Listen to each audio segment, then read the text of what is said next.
जय जय रघुवीर समर्थ. आपण आपलं वेळापत्रक पाहिलं असेल. बरेच जण ते लक्षात राहण्यासाठी फार छान योजना त्यांनी केली. आपापल्या मोबाईलवर फोटो काढून घेतले. त्यावेळेस किती जण हजर होते ह्या गोष्ट नाही राहिली, पण घेतलेले आहे.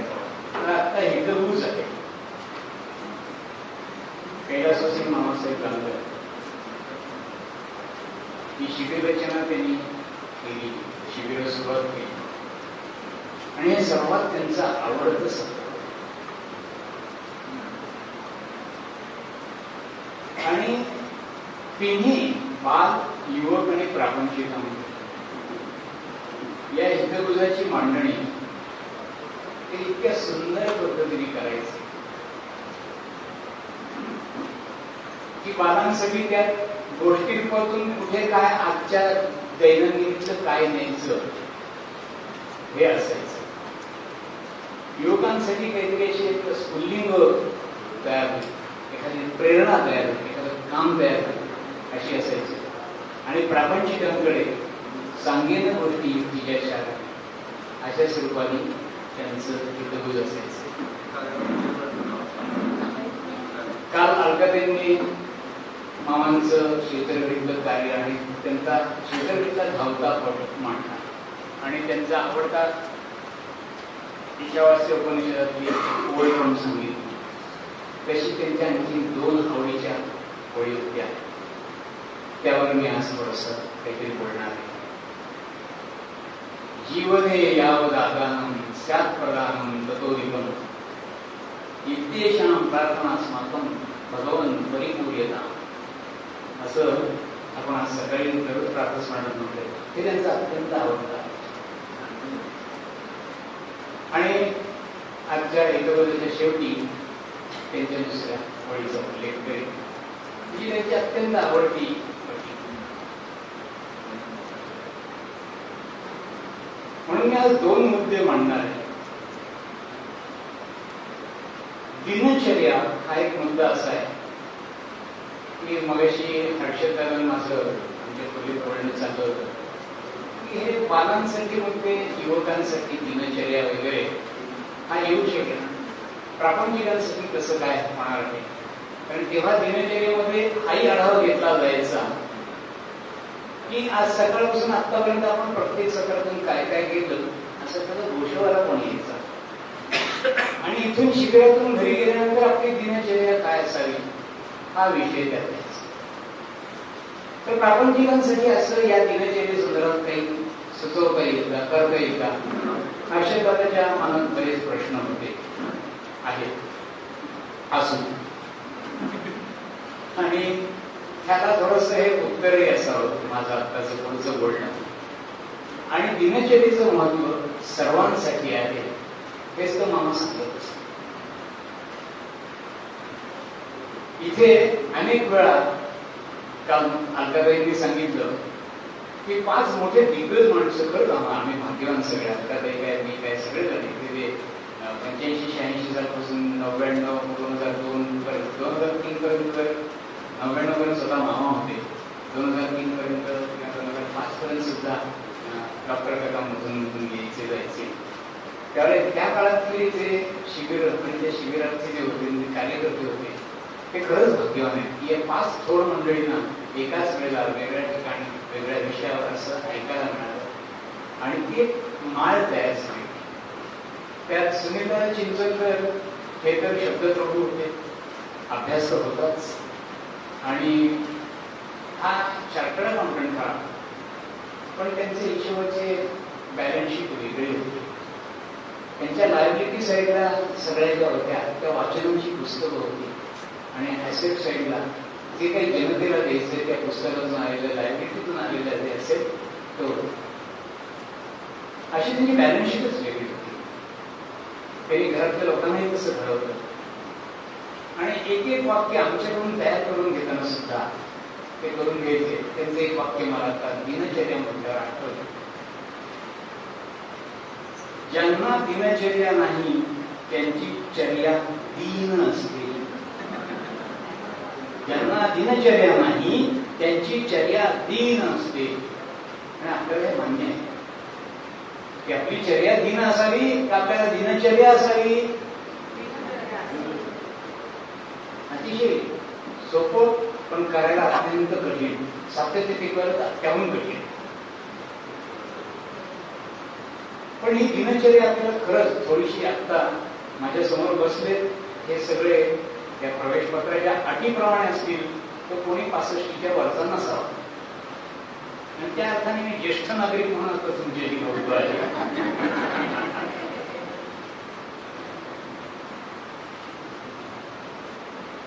आणि 25 ते 50 याच वयोगटातली जास्त असतील तर त्यांची नोकरी, धंदा, उद्योग काहीतरी आता चालू आहे. आणि 50 ते 60 मध्ये ज्यांना प्रवेश मिळालेला आहे ते कार्यरत आहेत असं त्यात उल्लेख आहे. अजून आपण शक्तीवर खोटं बोलणं सुरू केलेलं नाही. त्यामुळे हे सगळे आपण कार्यरत आहोत. आणि मग कार्यरत माणसाची दिनचर्येत आणखीन काय सांगायचं हो, असा का म्हणता येईल. पण त्याचं नसतं. हे समोर एक घड्याळ आहे, ते घड्याळ किती वेळ कुठून कसा गेला ते सांगतोय. आपलं शरीर एक घड्याळ, आपलं शरीर एक घड्याळ आहे याची आपल्याला जाणीव फार थोड्या जणांना आहे. यातल्या ब्रह्मविद्येचे वर्ग केलेले किती जण आहेत.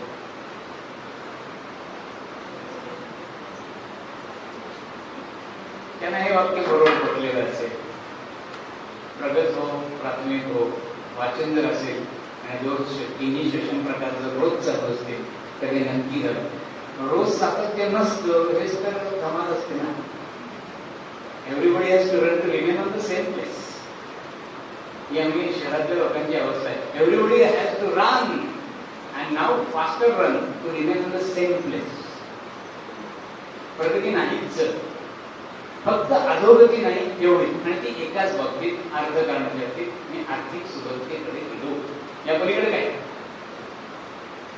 पण हे आपलं घड्याळ असं आहे शरीराचं की आपल्या शरीरामध्ये काही पेशी असतात, त्याला डिप्लॉयमेंट फोर्स असं म्हणतात. हा डिप्लॉयमेंट फोर्स असतो तो त्या वेळी त्या ठिकाणी कार्यान्वित असतो. हे शास्त्रता सिद्ध झालेल्या गोष्टी बोलतोय, त्या पलीकडे बोलणार नाही. तर पहाटे 4 ते 6 या काळात या सगळ्या डिप्लॉयमेंट फोर्सेस छोट्या तळ, मोठा तळ आणि त्या भोवताली काम करत असतात.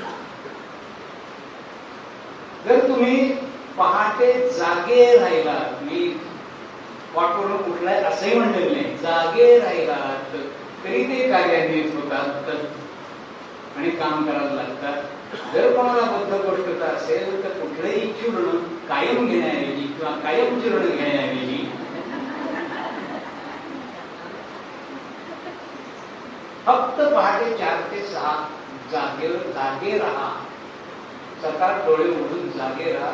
तुमची बद्धकोष्ठता 2 वर्षात केली नाही. मी परत हा मुद्दा कधीही मांडणार नाही. पण 2 वर्षात मध्ये विचारायला यायचं नाही. रोज पहाटे 4 ते 6 जागच राहायला पाहिजे. 2, 4 ते 6 याच वेळेला नेमकं सध्या शहरामध्ये कमीत कमी प्रदूषित हवा उपलब्ध असते. माझं विधान नीट ऐकून घ्या. कमीत कमी प्रदूषित हवा शहरामध्ये पहाटे 4 ते 6 उपलब्ध असते. आणि शिवतरगडीमध्ये 365 दिवस शुद्ध स्वच्छ हवा उपलब्ध असते, ज्यावर अजूनही जीएसटी नाही. भरून घ्या, दीर्घ श्वास भरून घ्या, मोकळी. काय ते डिप्लॉयमेंट फोर्सेस कसं काय काम करतात पहा आणि बघा. चेहरा प्रसन्न होतो की नाही. मन करारे प्रसन्न तुकाराम महाराज म्हणतात. ते कुठे सकाळी 6 वाजता त्याची उठून जायचं कुठे. समर्थ वर्ष 25 लाही जगलेच होते, ते 50 लाही होते. 72 वर्ष दीर्घायुष्य मिळाले त्या माणसाला इतर संतांच्या मानाने. का दंड पहा, त्यांच्या डोळ्यातले तेज पहा, ते नाक पहा. आणि ते काय दीर्घ श्वास शिवतरगडी बसून 4 वर्ष काय तेवढी प्रसन्न हवा असेल आणि काय त्यांचं दीर्घ श्वसन सगळी ताकदीची सगळी त्यांची सूर्यनमस्कार, कोटी योग याचा रामाचा आणि पुरश्चरण गायत्रीचं सगळं पुण्य त्याच्या मागे जे उभं आहे, कसं ते वातावरण तयार झालं असेल. आपण त्याचा दीर्घ श्वास तरी घेऊ शकतो नाही पहाटे 4 ते 6 पर्यंत. पहाटे जागा आहे. दुसरं, हा घड्याळ काय सांगतो की रात्री 10 ते 12 आपले सगळे हे डिप्लॉयमेंट फोर्सचे जे पेशी आहेत ना, हे हृदय आणि हृदयाच्या भोवती काम करत असतात. जर तुम्ही त्यावेळेला जागे असाल, ताणात असाल, काही पाहत असाल, करत असाल, 5 इंद्रियांपैकी जास्तीत जास्त ज्ञानेंद्रिय तेव्हा जर जागी असतील तर ते डिप्लॉयमेंट फोर्सवर प्रेशर येतं आणि अशाच वेळेला सगळ्या हार्ट अटॅकच्या बातम्या ज्या रात्री 10 ते 12च्या दरम्यानच्या विमान लागू धरून कुठले. मग 10 ते 12 शांतपणे गादीवर पडून तर राहता येतं, डोळे तर भेटून दिसत भले झोप नाही आहे पहिल्यांदा, कारण आपल्याला सवय नाही सध्या, म्हणून मी तिथपासून सुरुवात केली मुद्द्या. मग आता लक्षात येईल की अष्टप्रहरातले 4 प्रहर रात्र किंवा विश्रांतीचे आहेत, त्याचा पहिला प्रहर झोपू नये, चौथा प्रहर झोपू नये, दुसरा आणि तिसरा झोपावा एवढ्यासाठी सांगतायत. म्हणून लवकर निजे लवकर उठे त्याच आरोग्य संपत्ती भेटेल. हे काही चूक आहे का? काही या माणसाने वेगळं सांगितलं, मामांनी वेगळं सांगितलं, आपण करत नाही. यातले आत्ता जेवढे आहेत त्यातले सेकंड शिफ्ट थर्ड शिफ्ट करणारे सोडून जेवढे जनरल शिफ्ट आणि पोस्टिंगला आपण किती वाजता उठता स्वतःला उत्तर देऊन पहा. मला सांगू नका. शनिवार रविवारी 5 days वीक असल्यानंतर किती वाजता उठतात हे आपलं उठण्याचं टायमिंग आहे. इथे उठतो ते नाही ना, 3:37 जवळ करतात जागे होतात, ते सर्व नेहमीसारखे जाग होतात, पण बाकी नाईलाज म्हणून जागे होतात.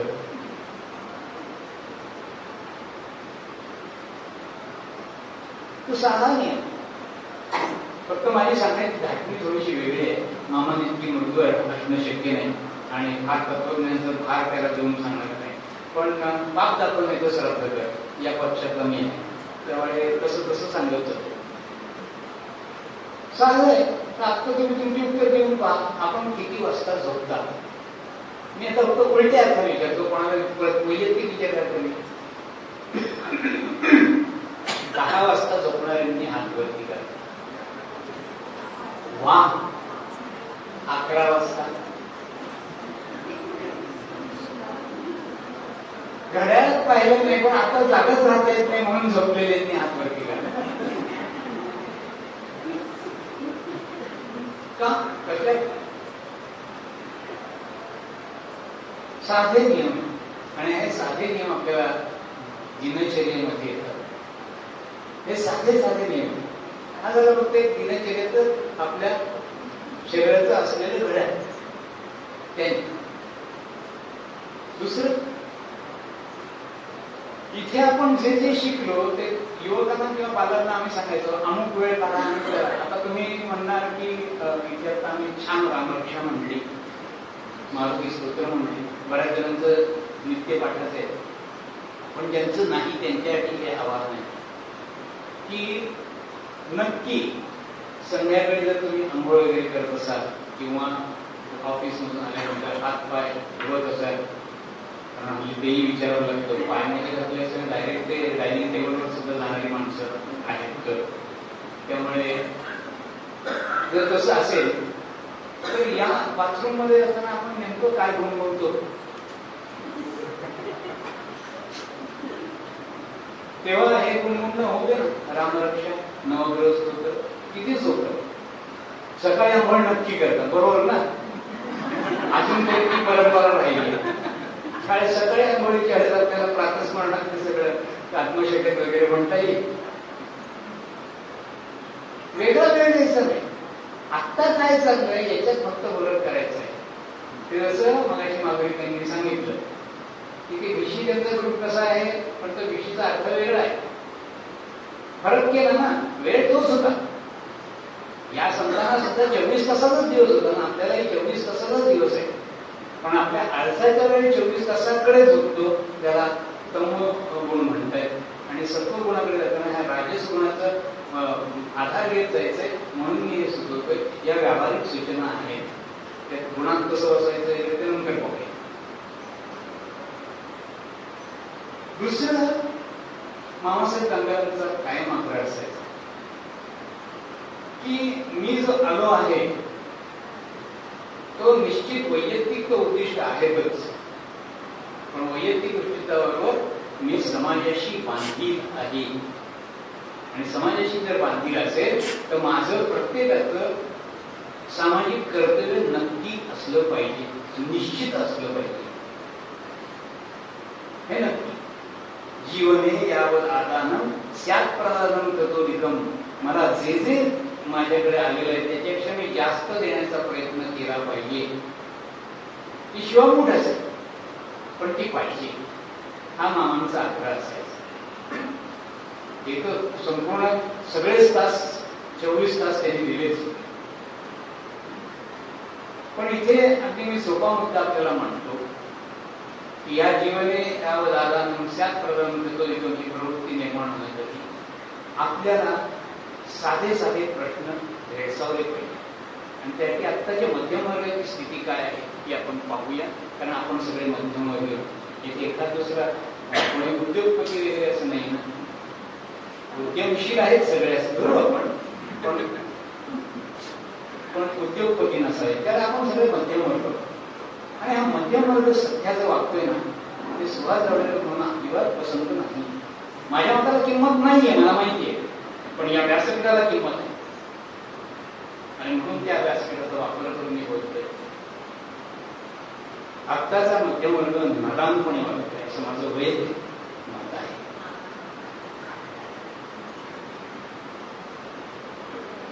म्हणजे कशा अर्थात म्हणतोय सांगतो, सामाजिक बांधिलकीच्या संदर्भात मी बोलतोय. मध्यमवर्ग हा कुठल्याही याचा सामाजिक कणा असतो. तो ज्या आशा आकांक्षा धरतो त्यावर समाज ठरतो. श्रीमंत आणखी श्रीमंती निर्माण करण्यात गुंतले आहेत, त्यांना नीतिमत्तेचं काही घेणं देणं नाही. गरीब आजच्याच भ्रांतीमध्ये आहेत, मला आजची भाकरी मिळेल की नाही. पण जेव्हा मध्यम वर्ग ठरवून जाणीवपूर्वक अधःपतनाचा मार्ग स्वीकारतो तेव्हा भारतासारखी स्थिती तयार होते. हे माझं वैयक्तिक अनालिसिस आहे. अधःपतनाचा मार्ग जाणीवपूर्वक स्वीकारल्यासारखं वागतोय. नुसतं एक दिनचर्येचं नाही म्हणत आहे मी, मला काय त्याचे ही वृत्ती कशातून आहे. 70 वर्षांनी एका देशाच्या पंतप्रधानाला देश स्वच्छ ठेवा म्हणून सांगायला लागतं, आपल्याला लाच वाटायला पाहिजे. मध्यम वर्गाची मला काय त्याची वृत्ती हा फार मोठा भारतातला प्रश्न आहे. इतर देशामध्ये प्रश्न नाहीयेत का? आहेत, आपल्याविषयी गंभीर प्रश्न आहेत. पण इतर देशातला मध्यम वर्ग हा मला काय त्याच्या वृत्तीत नाहीये म्हणून त्यांच्या प्रश्नाला जे काही असेल ते उपलब्ध उत्तर ते वापरतात. आमच्याकडे उपलब्ध उत्तरच नाही, फक्त प्रश्न तयार करणं हेच आमचं मला काय द्यायचं.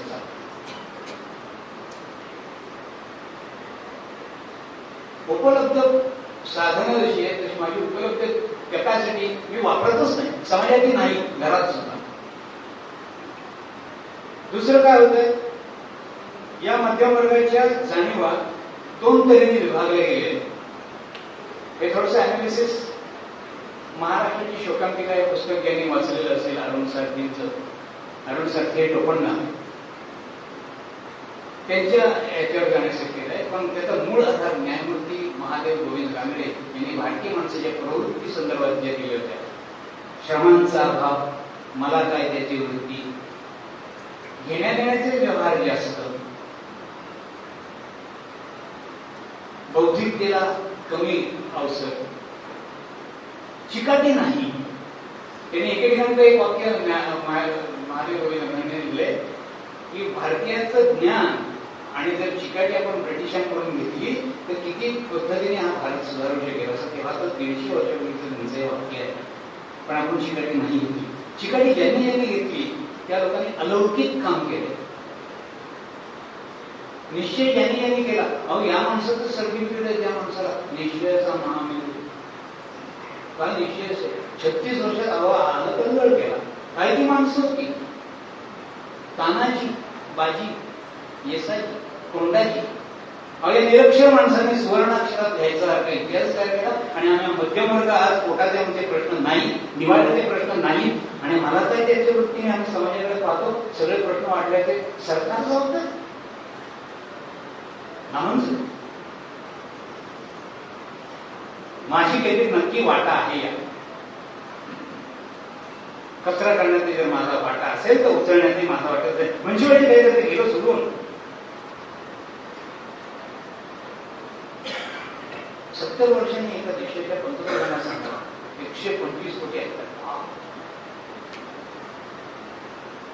मला काही धक्का बसला वैयक्तिक पत्र अरे काय मी एवढ्या छोटी गोष्ट पंतप्रधानांना सांगायला आम्ही आमचे नियम पाळू शकत नाही. डावीकडून चाला म्हणून आम्ही फुटपाथवरून चालू शकत नाही. यासाठी पंतप्रधान लागतात का?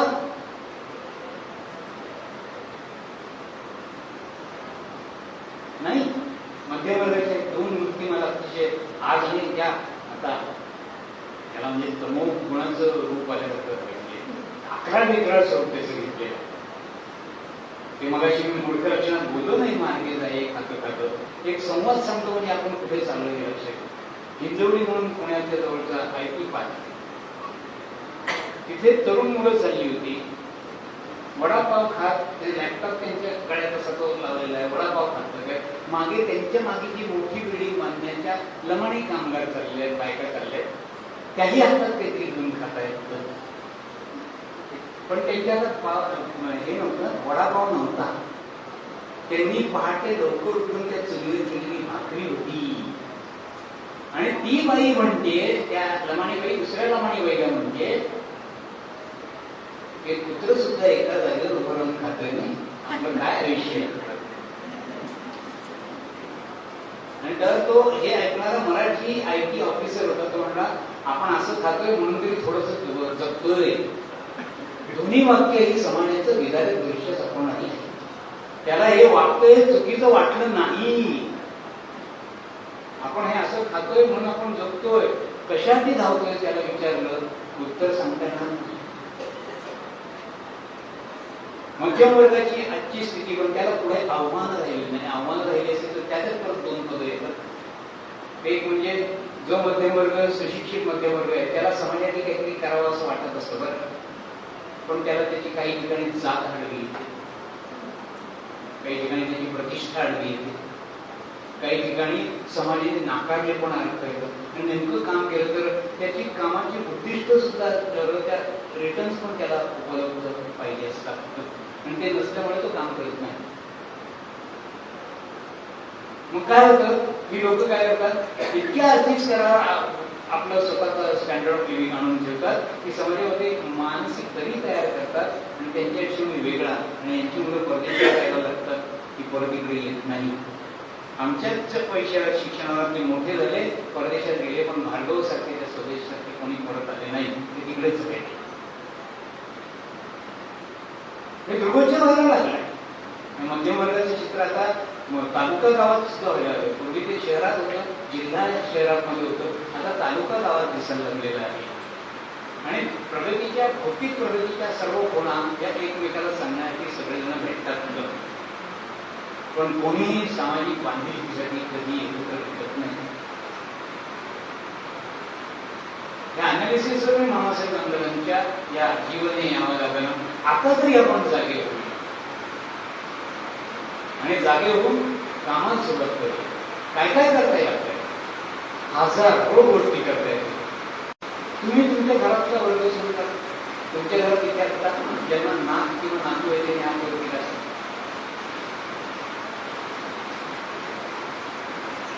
चांदोबा, ठकठक ही पुस्तकं आपण माहिती वाचली, वेगवेगळ्या गोष्टी सांगितल्या. टीव्हीवर नव्हे, तुम्ही स्वतः सांगितलं नाही हो.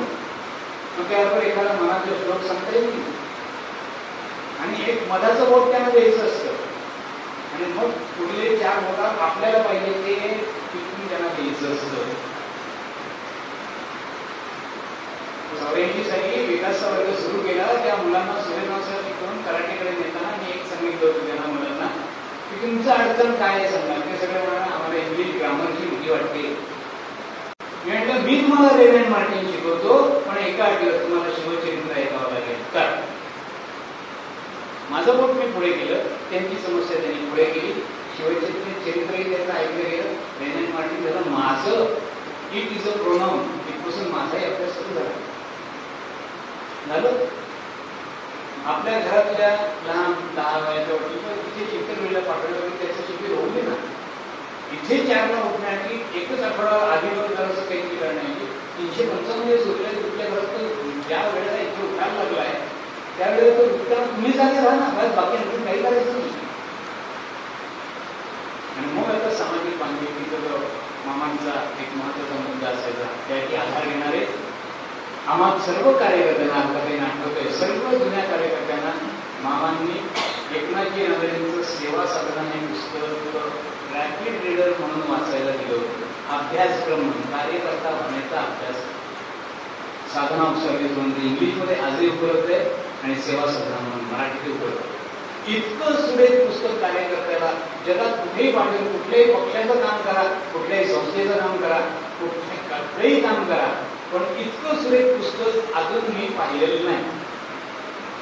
तर ह्या दृष्टीने आपल्या गल्लीत एखादा प्रश्न घ्या आणि आता फिजिकली त्यात इन्व्हॉल्व व्हा. पैसे दिले काम होतं का? हो, संस्थेचं काम होतं. कपडे दिले काम होतं का? हो, एखाद्या गरीब संस्थेचं काम होईल. पण 2 गोष्टी कधीही देता येत नाही, म्हणजे वेळ. आणि आपण एकदा वेळ द्यायला लागला तुम्हीच तितके समृद्ध होता अनुभवानी, ज्ञानानी, वाचन सगळं तुम्ही वृत्ती बदलत जातं. आणि ही एकदा वृत्ती 1 तास समाजात द्यायचा म्हणताना तुम्हाला 7 ते 8 तास अभ्यास करावा लागतो.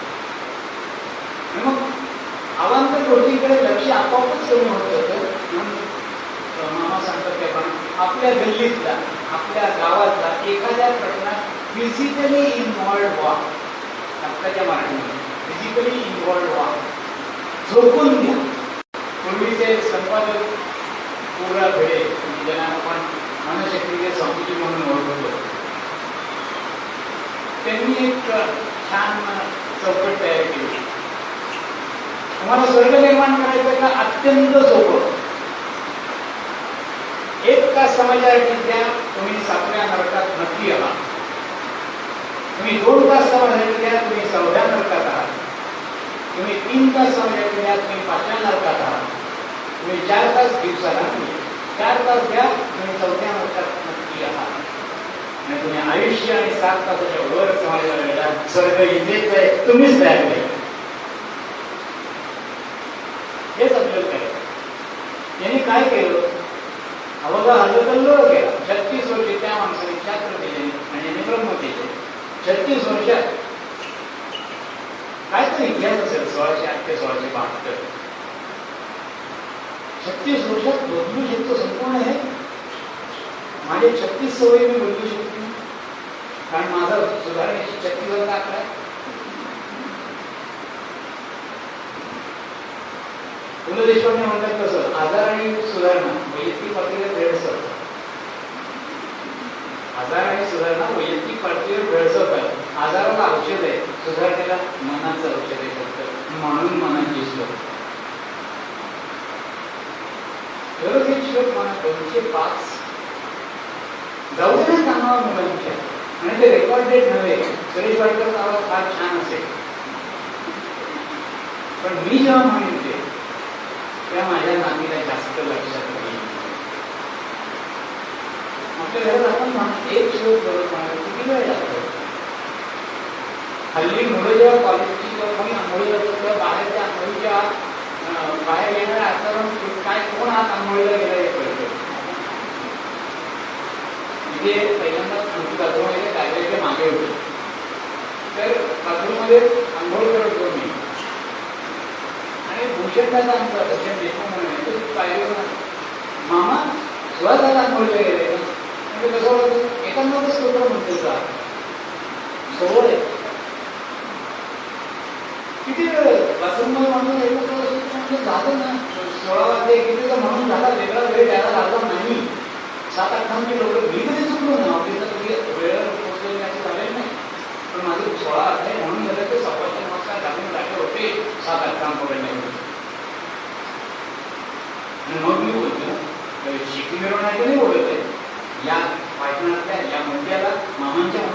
हे देण्याची सबळ नक्की कोणाला देतोय एवढाच त्याचा अर्थ आहे. होऊ शकतं आपण ठरवा आणि मामांना खरं तुम्ही मी इथे होते की समर्थ विद्यापीठाच्या किंवा शिवकरगडच्या किंवा सज्जनगडच्या समर्थ गावंडाच्या समान असं नाही. तुम्ही आता बरेच जण वेगवेगळ्या संस्थांच्या कामात आहात याची मला माहिती आहे. काही जणांची नाहीये तेवढ्यासाठी सर्वांना एकत्रित बोलवा. पण ते काम खरंच तुम्ही पैसे देऊन मोकळे नका हो. देणगी देऊन कपडे देऊन ही कामं आहेत नाही असं नाही, पण तसं नका हो. इन्व्हॉल्व 1 तास भारतातल्या मध्यमवर्गाने ज्यांनी ठरवून अधोपतनाचा मार्ग स्वीकारलाय पहिलं वाक्य म्हणजे सुरुवातीला ते त्यांनी तेवढं जरी ठरवलं की मी 1 तास समाजासाठी नक्की देईन, प्रामाणिकपणे देईन, हा देशाचा सुवर्ण काळ याला काही फारसा वेळ लागणार, काहीच वेळ लागणार. कारण या मध्यमवर्गाने ठरवायची फक्त आवश्यकता आहे. एकदा ठरलं की हे राष्ट्र तसंच उभं राहतं. आजपर्यंत अनुभव आहे. गांधी जेव्हा जेव्हा आले तेव्हा तेव्हा कोणीतरी आले, पण हा मसिहासाठी का थांबवायचं? माझ्यातला मसिहा कधी जागा होणार की नाही. आणि तो मसिहा असतो तो तुम्ही सामाजिक सेवेच्या निमित्ताने एक कोंजळ चांगली 1 तासाची कोंजळ समाजाला द्या. हा मामांचा सब्जेक्ट माझ्या तोंडून समजलं होऊन घेतलं. हे संपूर्ण जे काही 40-45 मिनिटं बोललो त्याचं सर्व श्रेय मामांच्या गेल्या शिकवणुकीला आणि माझं नशीब त्यातलं जास्त चांगलं की 86 सालपासून त्यांच्या मृत्यूच्या तारखेपर्यंत फार मोठा सहवास त्यांचा मला मिळाला.